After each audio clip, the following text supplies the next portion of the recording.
लोकानां च कर्तारो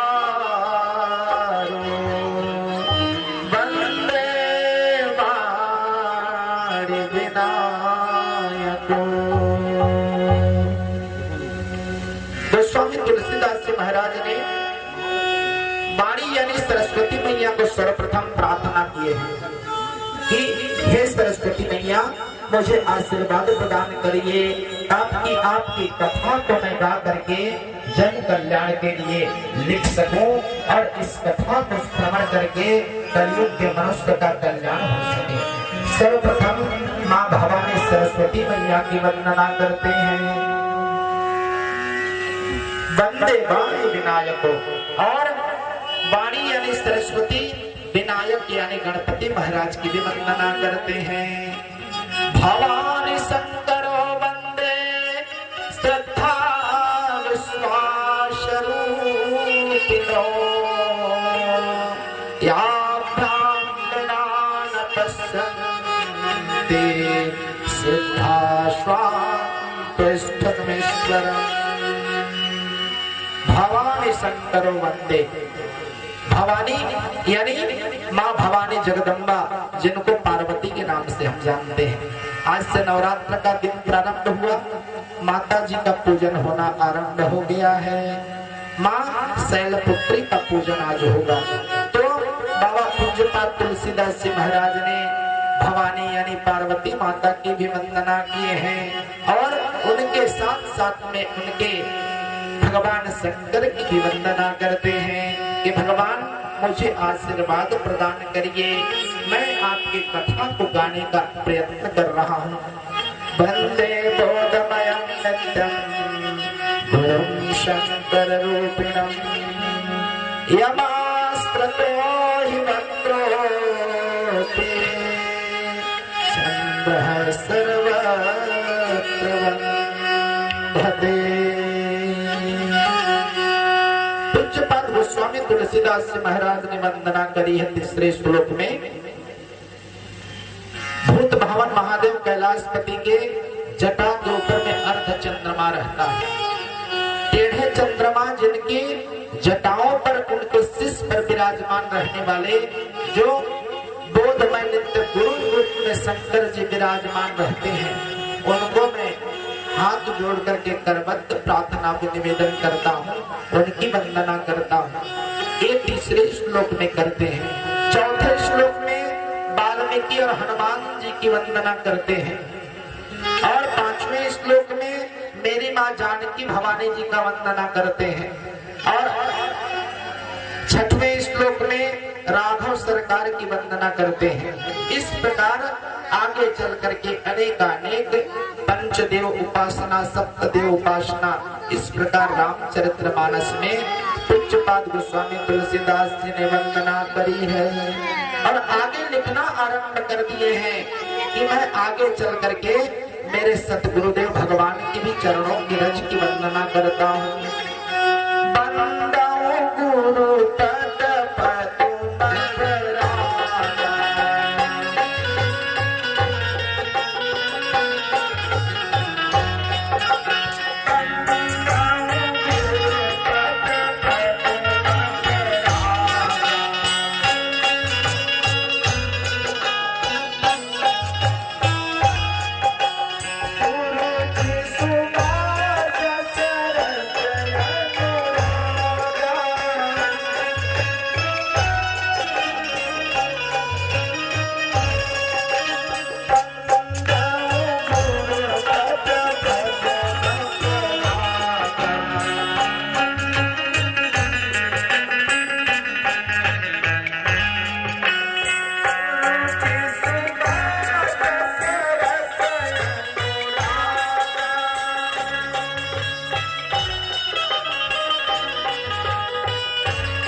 पूज्यपाद गोस्वामी तुलसीदास जी महाराज ने स्वरूप सदगुरुदेव भगवान के चरणों की रज की भी वंदना करी है।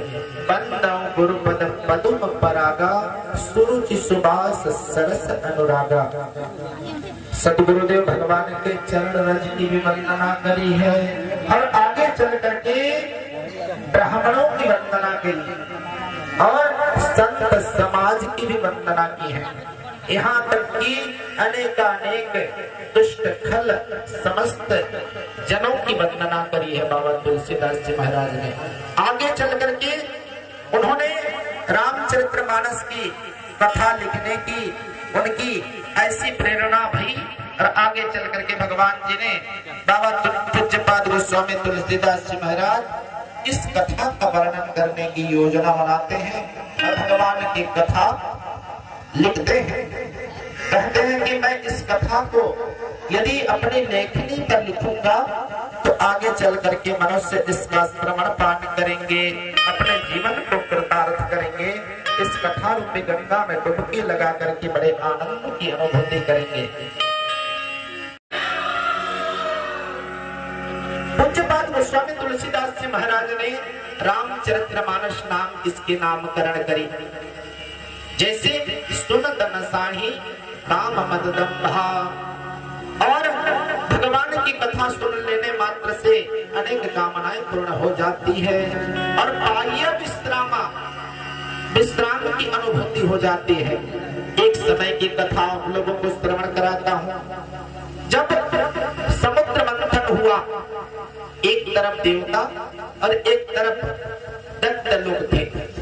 मंदराचल पर्वत को उसका मंथन के लिए रखा गया और देवता और दानव मथने लगे मथते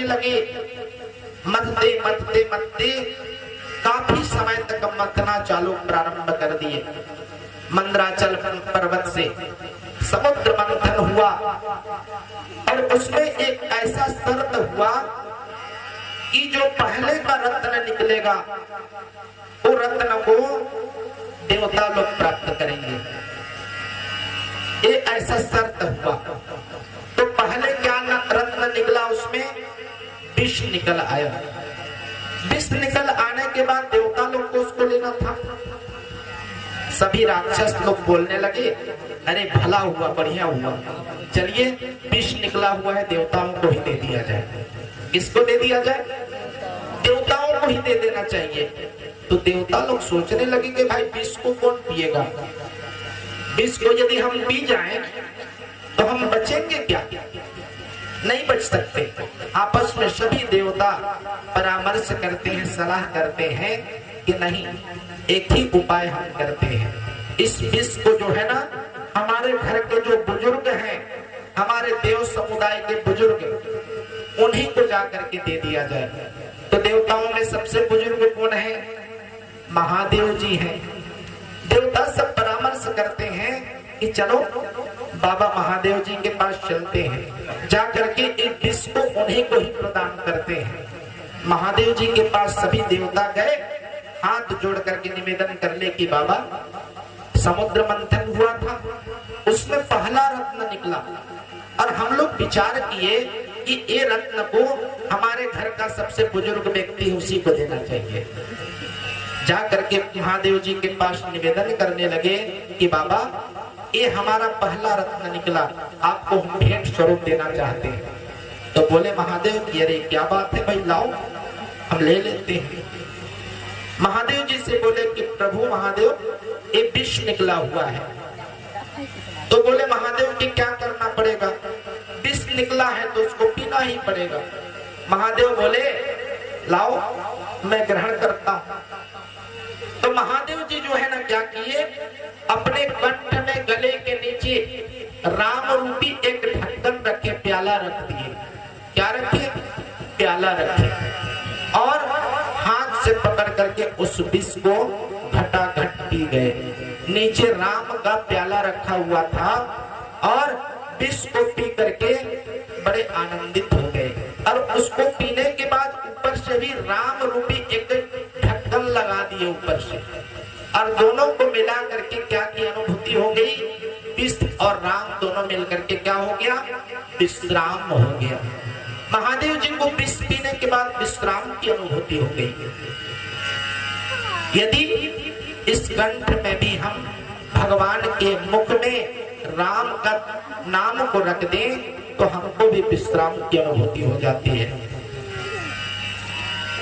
राम